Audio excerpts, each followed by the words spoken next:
শাপলা চত্বরে গণহত্যার বিচারের দাবিতে কেন্দ্রীয় কর্মসূচির অংশ হিসেবে ময়মনসিংহে মানব প্রাচীর কর্মসূচি পালন করছে ইসলামী ছাত্র শিবির। আমি এখন আছি ময়মনসিংহ নগরীর ফিরোজ জাহাঙ্গীর চত্বরে। এই চত্বরের সামনে প্রায় ঘন্টা খানেক যাবৎ কিন্তু এখানে এই মানববন্ধন যে কর্মসূচি, মানব প্রাচীর কর্মসূচি, এটি কিন্তু তারা পালন করছেন। এখানে মূলত এই কর্মসূচিটি পালিত হচ্ছে ইসলামী ছাত্র শিবির ময়মনসিংহ মহানগর শাখার উদ্যোগে।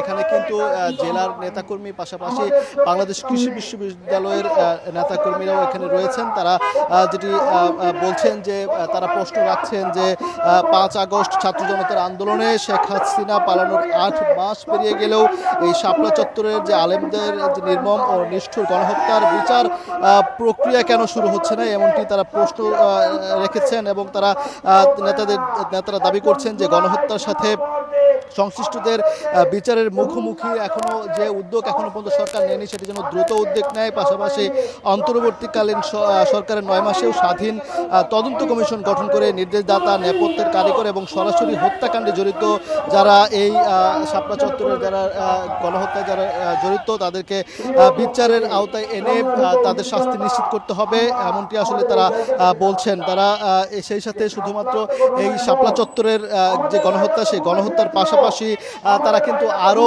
বেশ কিছু হত্যাকাণ্ডের বিচারের দাবি কিন্তু তারা করছেন। তারা বলছেন যে এই আওয়ামী লীগ সরকারের সময় যে পিলখানা হত্যাকাণ্ড হয়েছে, তার 28 ফেব্রুয়ারি যে গুলি করে হত্যার ঘটনা ঘটেছে, 28 অক্টোবর লগি বৈঠার হত্যাকারীদের বিচারের মুখোমুখি করতে আসলে স্বাধীন কমিশন গঠনের তারা দাবি জানিয়েছেন। তারা বলছেন যে এই গত আওয়ামী লীগ সরকারের সময়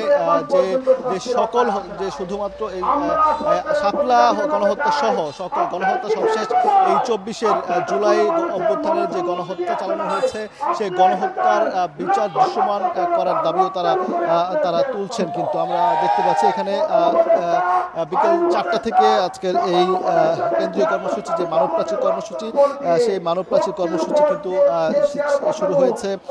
একটু জানিয়ে রাখি যে 2013 সালের 5 মে রাজধানীর শাপলা চত্বরে অনুষ্ঠিত হেফাজতে ইসলামের মহাসমাবেশে ইতিমধ্যে কিন্তু নিহতদের 93 জনের নাম ও পরিচয় প্রকাশ করেছে হেফাজতে ইসলাম বাংলাদেশ। তালিকাটি প্রাথমিক খসড়া এবং এর সংখ্যা যাচাই বাছাইয়ের পর তার আরও বাড়তে পারে বলে জানিয়েছে সংখ্যাটি। মূলত আজকের যে এই শাপলা গণহত্যা, আজকের এই 5 মে এলেই কিন্তু সেই দিনটির কথা আসলে মনে পড়ে যায়, যেখানে ব্লগারদের বিরুদ্ধে ইসলাম ধর্ম অবমাননা ও নারী নীতির বিরোধিতা সহ 13 দফা দাবি তুলে 2023 সালের 5 মে ঢাকার শাপলা চত্বরে অবস্থান কর্মসূচি শুরু করেছিল হেফাজতে ইসলাম। এতে হাজার হাজার কওমি, আলেম, শিক্ষার্থী এবং সাধারণ মুসলমান কিন্তু সমাবেশে অংশ নেয়। সেদিন রাত গভীর হওয়ার পর আইনশৃঙ্খলা বাহিনী অভিযান চালিয়ে সরিয়ে দেয়।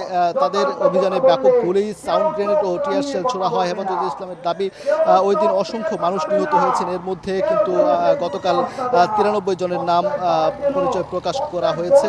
এর আগে কিন্তু আমরা দেখেছিলাম মানবাধিকার সংস্থা অধিকার ঘটনার পরপর হেফাজতে কর্মসূচি ঘিরে 61 জন নিহতের তথ্য জানিয়েছিল। সেটি কিন্তু গত আওয়ামী লীগ সরকার কিন্তু বারবার দাবি করছিল যে শাপলা চত্বর অভিযানে কেউ মারা যায়নি। তবে গতকাল সেই 93 জন নাম পরিচয় প্রকাশের মধ্য দিয়ে আসলে এই যারা গণহত্যার শিকার হয়েছেন তারা তাদের পরিচয় প্রকাশ করে বোঝানো হয়েছে যে আসলে সেদিন যে বর্বর গণহত্যা চালানো হয়েছে। এবং আজকে কিন্তু দেশব্যাপী এই শাপলা গণহত্যার বিচারের দাবিতে ইসলামী ছাত্র শিবির দেশব্যাপী মানব প্রাচীর কর্মসূচি পালন করছেন। তারা প্রশ্ন রাখছেন যে এখনো কেন স্বাধীন কমিশন গঠন হচ্ছে না, এখনো কেন বিচার প্রক্রিয়া শুরু হচ্ছে না, এমনটি তারা প্রশ্ন করছেন। এবং তারা বলছেন যে অবিলম্বে যেন স্বাধীন কমিশন গঠন করা হয় এবং এই শাপলা চত্বরে যারা জড়িত প্রত্যেককে বিচারের মুখোমুখি করে আসলে দৃষ্টান্তমূলক শাস্তির দাবি কিন্তু এই মানব প্রাচীর কর্মসূচি থেকে ইসলামী ছাত্র শিবিরের নেতৃবৃন্দ কিন্তু তারা জানাচ্ছেন। তো এই ছিল ইসলামী ছাত্র শিবিরের ময়মনসিংহ মহানগর শাখার আয়োজনে যে মানব প্রাচীর কর্মসূচি থেকে আমার কাছে সবশেষ খবর রাখা।